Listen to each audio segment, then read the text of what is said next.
ሰላም ጤና ይስጥልኝ ውድና የተከበራችሁ የሃይማኖት ጎበዜ ቻናል ቤተሰቦች አድማጭ ተመልካቾች እህት ወንድሞቼ እንዴት ናችሁ? ሰላም ናችሁ? እግዚአብሔር ይመስገን እኔ ደህና ነኝ፣ ሰላም ነኝ። እኔ ጋር ያለ ሰላም እናንተ ጋር የሚሆን ሰላማችሁ እንደ ምድር አሸዋ እንደ ሰማይ ከዋክብት ይብዛልኝ እያልኩኝ በመጀመሪያ ለሃይማኖት ጎበዜ ቻናል ወይም ለሃይማኖት ጎበዜ ቲዩብ ቤተሰብ ያልሆናችሁ ማለትም ገና ዛሬ አዲስ የመጣችሁ ሰብስክራይብ የሚለውን በተን በመጫን ቤተሰብ ሁኑ።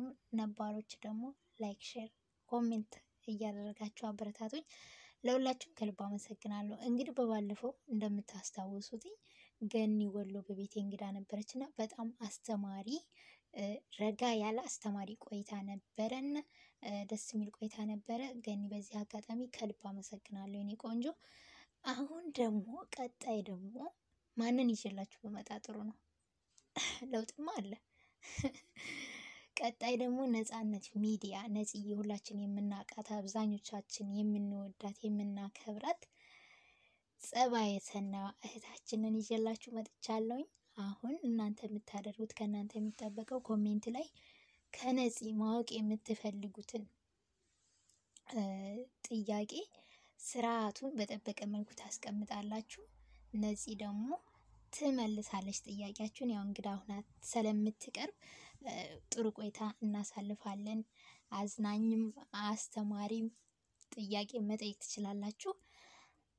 አመሰግናለሁ። ያው አላየንም አለፈን እንዳትሉ እሺ፣ በኋላ እንዳይቆጫችሁ ብዬ ነው። የባለፈውም የገኒን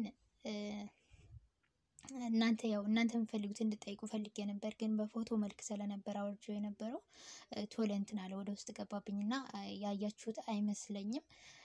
ካለፈ በኋላ ምን ነው በቪዲዮ ሰርቼ አውርጄው በነበር ብዬ ተጸጸትኩኝ።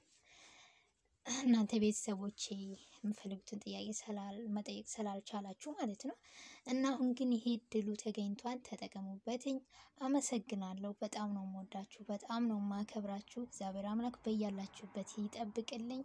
እንግዲህ ቀጣይ ነፂን በጉጉት እንጠብቃለን። እንዳያልፋችሁ ጥያቄያችሁን አስቀምጡ።